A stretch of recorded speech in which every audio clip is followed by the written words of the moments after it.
Blood stained the pristine marble floor, but it wasn't the crimson pooling at her feet that terrified Penelope. It was the cold, steel grip of the notorious syndicate boss pulling her down. "You owe me a life," he smirked, pressing a loaded Beretta into her trembling, doughy hand. The sprawling 22-room estate in Alpine, New Jersey, was practically a fortress, shielded from the prying eyes of the world by towering iron gates and dense, ancient oak trees. For Penelope Higgins, it was both a sanctuary and a prison. At 26, Penelope was undeniably fat. She carried her weight in a world that demanded invisibility from women of her size, especially those in the service industry. Her plain, grey cotton uniform was tailored to her broad hips and thick waist, pulling slightly across her heavy chest as she scrubbed the grout of the master bathroom for the third time that week. She knew she took up space. Too much of it, according to her harsh employer, a shadowy logistics billionaire named Harrison Whitmore, who was currently away in Geneva. Penelope paused, wiping a sheen of sweat from her plump, flushed cheeks with the back of a rubber-gloved hand. A violent nor'easter was battering the tri-state area, throwing sheets of freezing rain against the reinforced glass windows of the mansion. The sheer isolation of the Whitmore estate usually comforted her. It meant nobody was looking at her. Nobody was judging her slow, heavy steps, and nobody was making snide comments about the way her thick thighs rubbed together when she walked. But tonight, the isolation felt ominous. A sharp, shattering sound had echoed from the east wing, cutting through the low rumble of thunder. It wasn't the wind. It sounded distinctly like the heavy, reinforced glass of the botanical conservatory caving in. Penelope froze, her heart hammering against her ribs. She was entirely alone on the property. The security detail only patrolled the perimeter gates during storms, and the rest of the staff had gone home to Englewood before the roads froze over. Grabbing a heavy cast-iron candlestick from the hallway console, her knuckles white and dimpled from her death grip on the metal, Penelope forced her heavy legs to move toward the conservatory. The air in the east wing was freezing. The scent of shattered orchids and damp earth mixed with a sharp, metallic copper tang that made her stomach churn. Lying amidst the ruins of a rare, shattered terrarium was a man. He was dressed in a bespoke midnight blue suit that was entirely ruined, soaked in rain, and a startling amount of dark, viscous blood. He lay on his side, one hand clutching his lower abdomen, the other thrown outward, his fingers curled into loose fists. Penelope gasped, dropping the candlestick with a heavy thud on the teakwood floor. "Oh my God," she whispered, her voice trembling. She rushed forward, falling to her knees beside him. The impact sent a painful jolt up her heavy legs, but she ignored it. The man was stunning, even in his ruined state. He had sharp, aristocratic cheekbones, a strong jawline shadowed by dark stubble, and hair as black as the storm outside. But it was his eyes that froze the breath in her lungs. They fluttered open, a piercing, predatory amber, like a wolf cornered in a trap. He moved with terrifying speed for a dying man. Before Penelope could even flinch back, his bloody hand shot out, his fingers locking around the thick collar of her uniform, yanking her down so her soft face was mere inches from his harsh one. With his other hand, he pressed the cold, unforgiving barrel of a gun directly against her ribs. "Make a sound," he rasped, his voice a gravelly baritone that vibrated with raw menace, "and I'll paint this floor with you." Penelope's breath hitched in her throat. Her wide, terrified eyes stared into his. I wasn't going to scream," she stammered, her chest heaving against the barrel of his gun. "You're bleeding to death."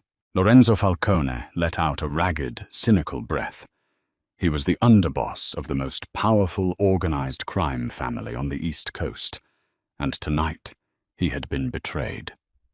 An ambush at a private airfield in Teterboro had left 3 of his men dead, and him with a bullet in his gut and a graze across his shoulder. He had driven his stolen SUV into the woods and hiked 2 miles through the storm to breach this specific property. He knew whose house this was. He knew Whitmore owed the Falcone family a debt. What he hadn't expected was to be found by a terrified, chubby maid who smelled like lemon bleach and lavender. "Phone," Lorenzo demanded, his grip on her collar tightening.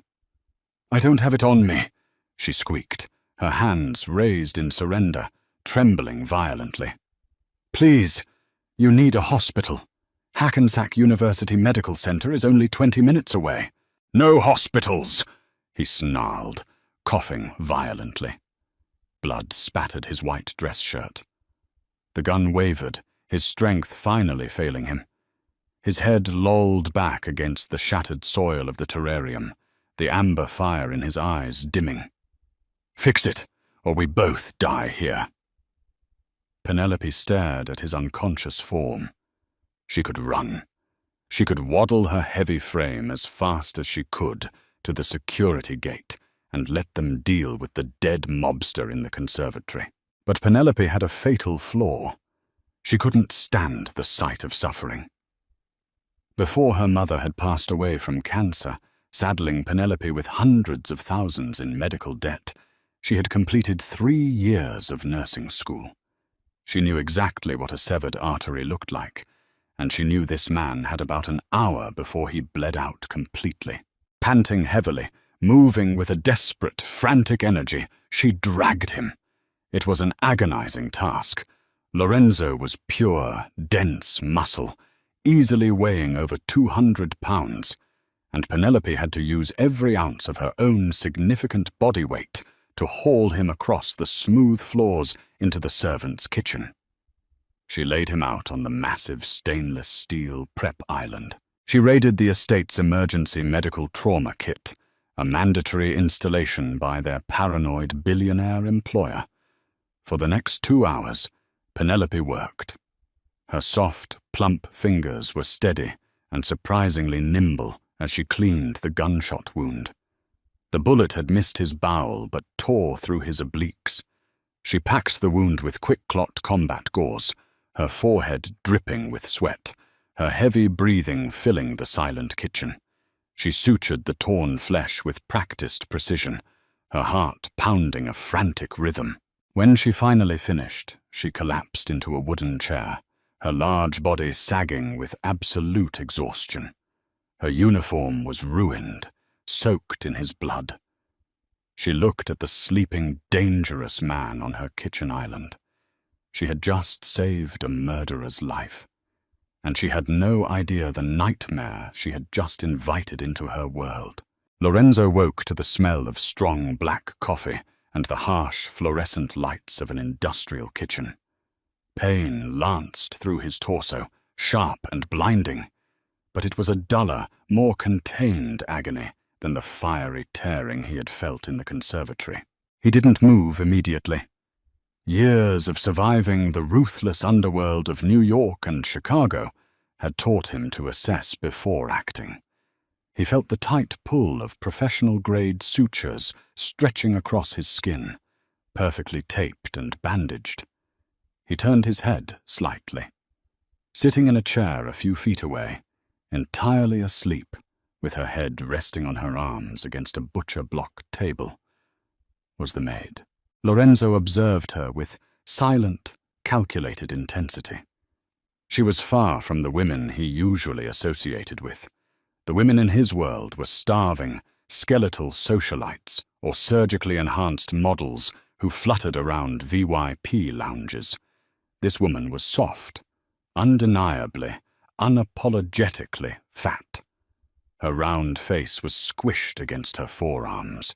Her full pink lips parted slightly as she let out a soft snore.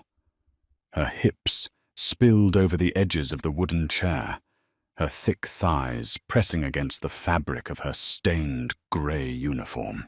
Yet as he looked down at the immaculate, life-saving stitch work on his stomach, Lorenzo felt a strange, dark twist of possessiveness coil in his chest.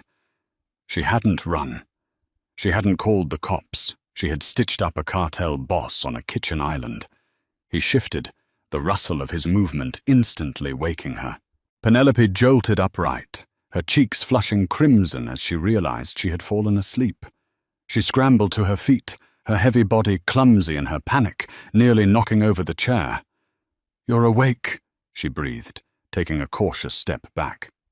I gave you an IV of broad-spectrum antibiotics I found in Mr. Whitmore's stash. Your fever broke." Lorenzo slowly sat up, groaning as his abdominal muscles protested.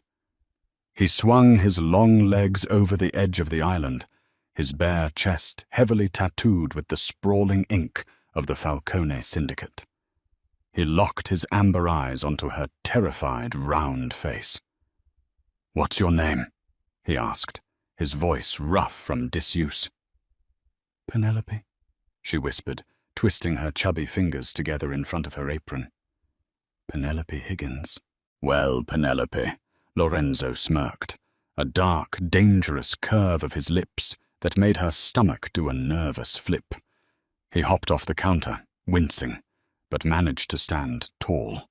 He towered over her, radiating a predatory heat. "You're a very good nurse." "I need you to leave," Penelope said, her voice shaking, but trying to find a backbone. "The storm is passing. The groundskeepers will be here in 3 hours. If they find you, if they find out what I did, they'll call the police. I'll go to prison." Lorenzo took a slow step toward her. Penelope instinctively took a step back until her broad back hit the massive double-door refrigerator.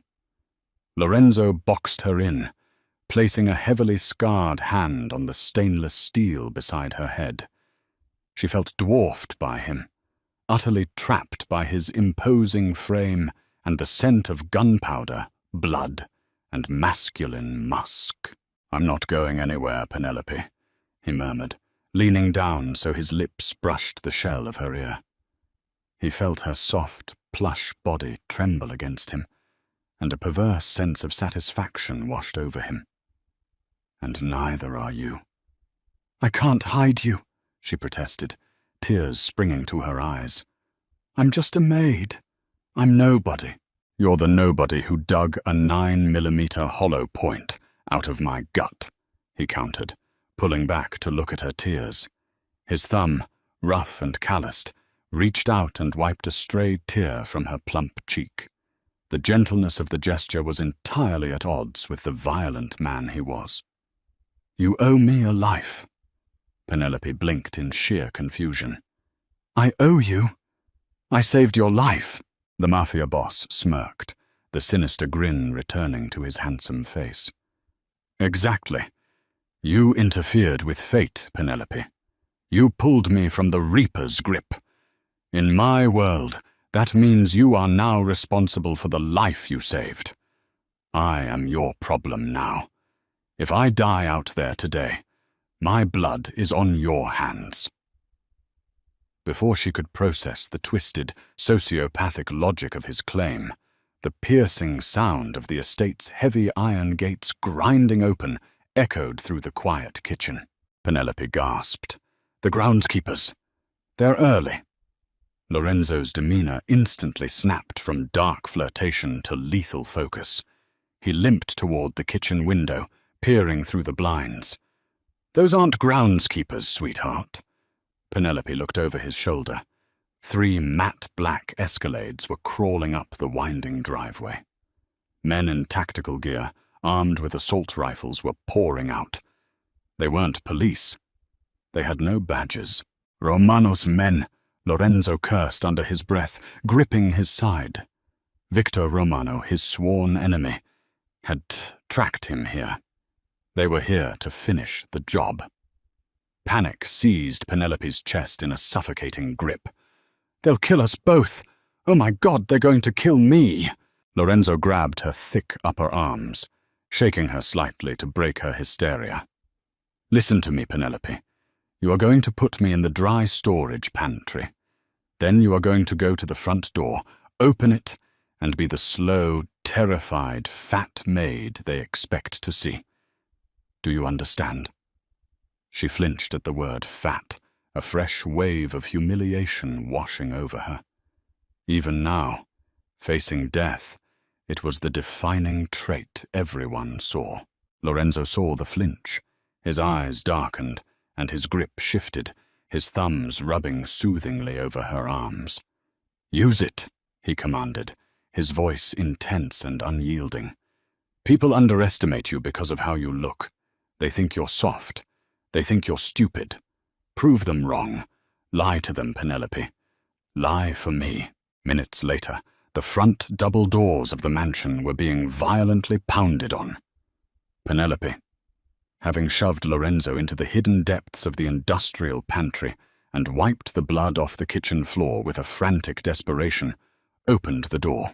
Victor Romano, a cruel-faced man with a silver streak in his hair, stood on the threshold, a suppressed pistol in his hand.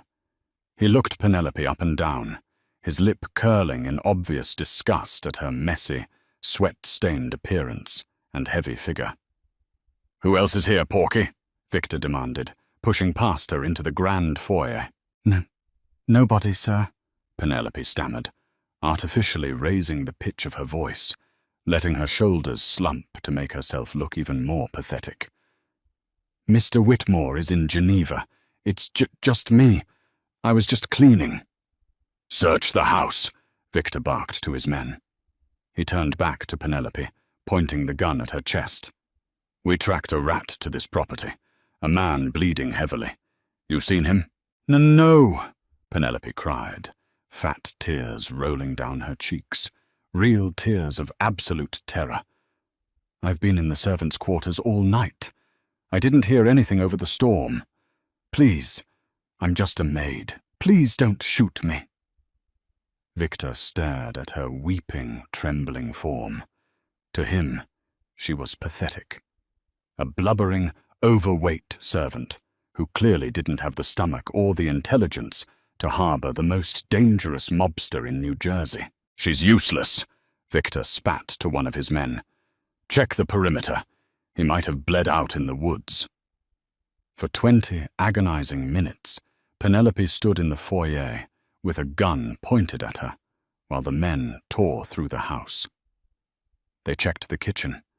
They even opened the door to the dry storage, shining a flashlight inside. Penelope closed her eyes, praying they wouldn't see the dark shadow hiding behind the sacks of imported flour. Finally, Victor's radio crackled. "Clear. Let's go. We're wasting time," Victor snarled, turning on his heel. He didn't even look back at Penelope as his men piled out, leaving the mansion a wrecked mess. Penelope collapsed onto the marble floor, her heavy body shaking with violent sobs. She had done it. She had lied to a cartel executioner and survived. Footsteps sounded behind her.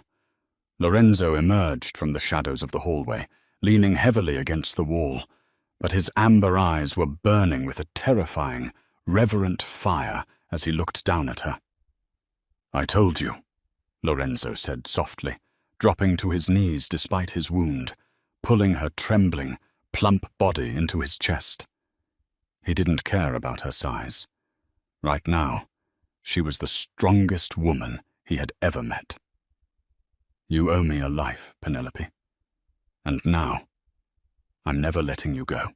The freezing rain eventually surrendered to a heavy, suffocating snowfall. For 3 tense, agonizing days, Lorenzo Falcone remained hidden within the sprawling Alpine estate.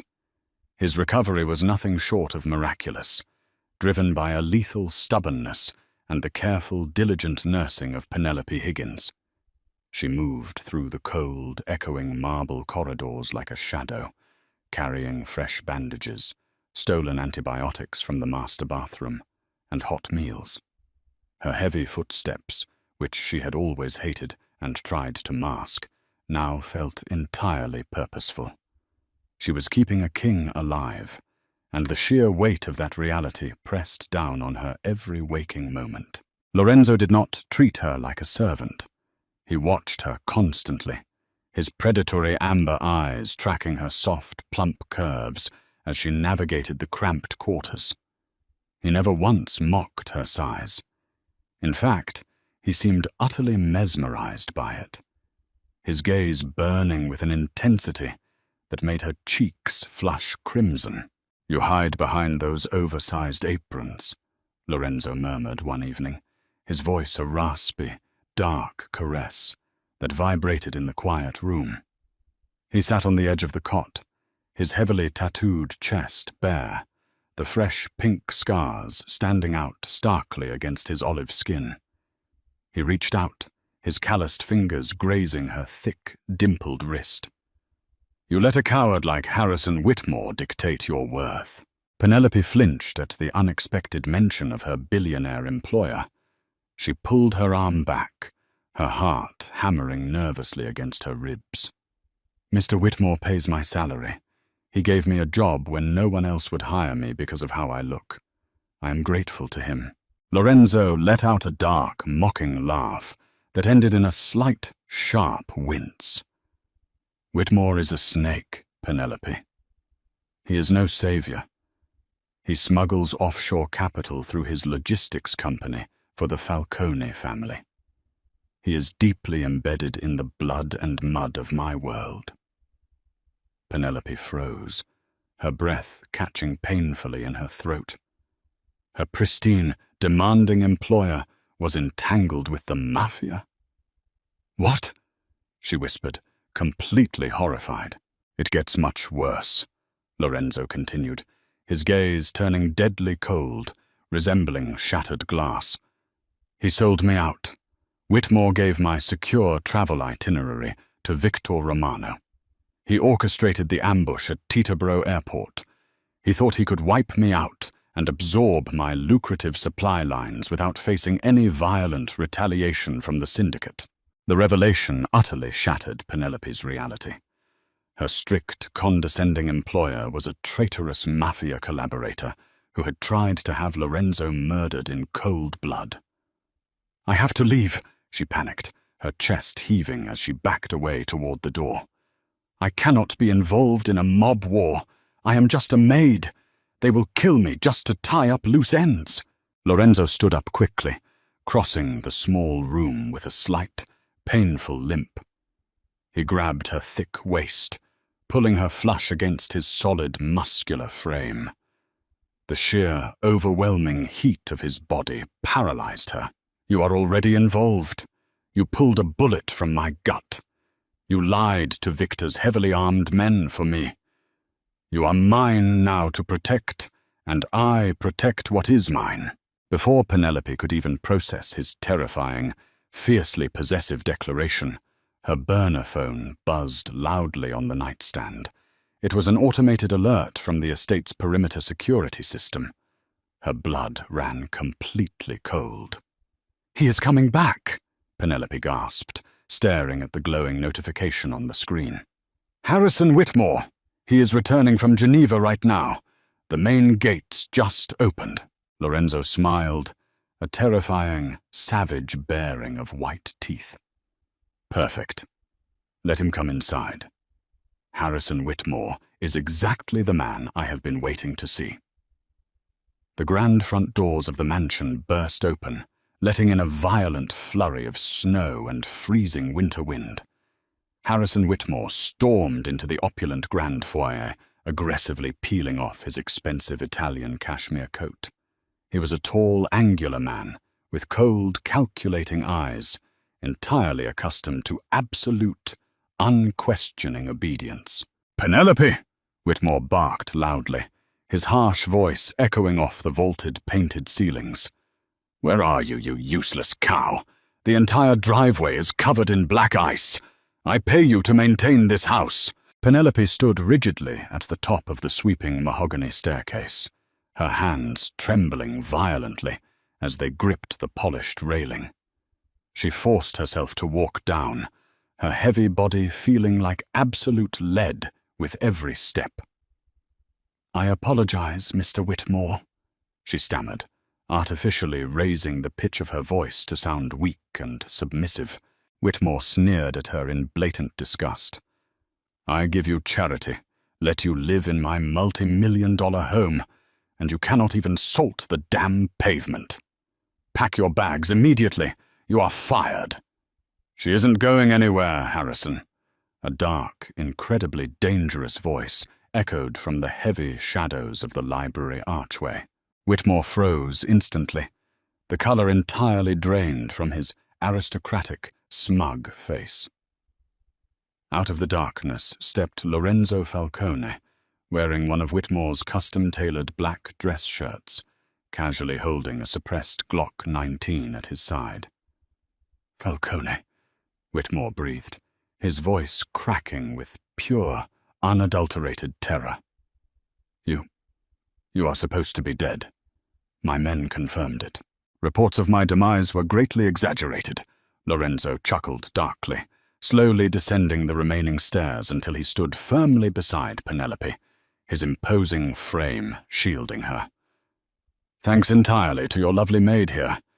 She has a very steady hand under immense pressure." Whitmore glared at Penelope, absolute vitriolic venom replacing his initial fear. "You hid him? You stupid fat bitch!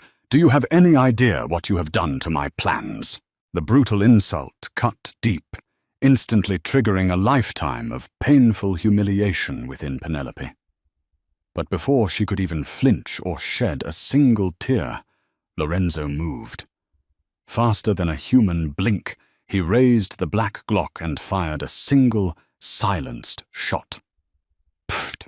The heavy-caliber bullet tore straight through Whitmore's left kneecap, shattering the bone completely. The billionaire collapsed onto the pristine marble floor with a blood-curdling, agonizing scream, desperately clutching his ruined leg as dark crimson pooled rapidly around him. "Speak to her like that again," Lorenzo hissed viciously, stepping forward and pressing the searing hot barrel of the gun directly against Whitmore's sweating, pale forehead. "And the next bullet takes your lying tongue.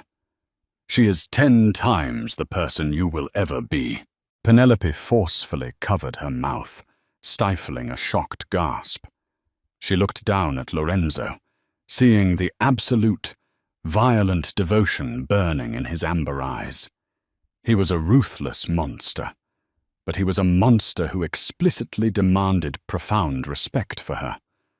Whitmore whined pathetically in agony, staring up at the terrifying underboss. "Victor will kill you," he choked out, coughing on his own intense pain. "Victor is already dead," Lorenzo lied smoothly, though his top lieutenants were actively hunting Romano down in the city at this very moment. "Now, transfer the assets, all of them." Lorenzo tossed a thick, highly encrypted tablet onto the marble floor beside the bleeding billionaire. "You owe the Falcone family your entire logistics empire for your treason. Sign it over right now, and I might generously let you crawl to Hackensack University Medical Center before you bleed out completely."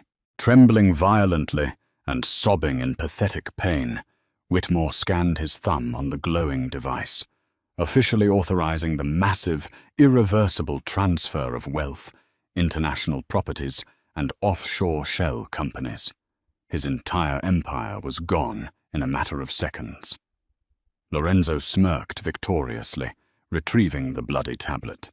He turned to Penelope, slowly extending his scarred, tattooed hand toward her. "Pack nothing. We are leaving right now." Penelope stood entirely frozen, staring wildly at the bloody, chaotic scene. "Where are we going?" she asked, her voice shaking uncontrollably. "Home," he replied simply, his hard eyes softening only for her. You are no longer a servant, Penelope. You are the fearless woman who saved the king. You belong entirely to me now. I do not belong in your dark world, she argued desperately, hot tears brimming in her eyes. I am overweight, clumsy, and poor. The ruthless people in your syndicate will laugh at me. They will never accept someone who looks like me.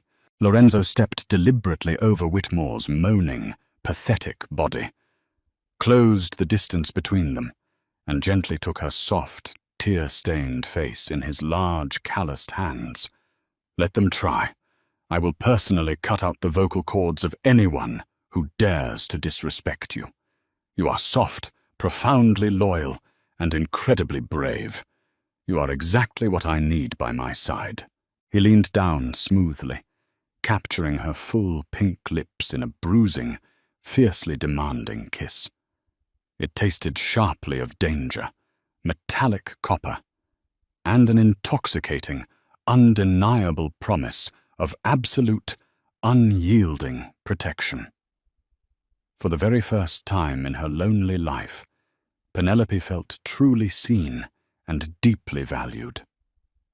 She finally surrendered to the darkness, closing her eyes and kissing him back. They walked confidently out of the Alpine estate together, leaving Whitmore bleeding heavily on the cold marble floor. The freezing winter wind whipped Penelope's hair wildly as she climbed into the heavily armored Mercedes SUV, waiting patiently at the gates. Lorenzo's heavily armed men bowed their heads respectfully as she passed. She was no longer Penelope Higgins, the invisible, chubby maid scrubbing toilets just to survive.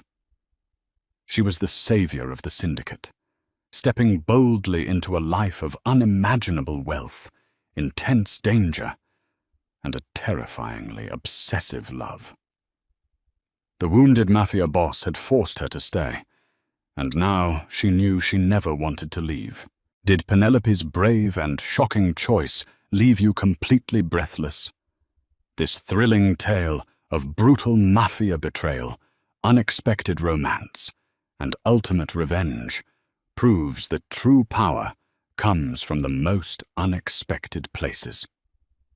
If you loved watching this ruthless mob boss violently claim his queen and serve brutal justice, do not forget to hit that like button.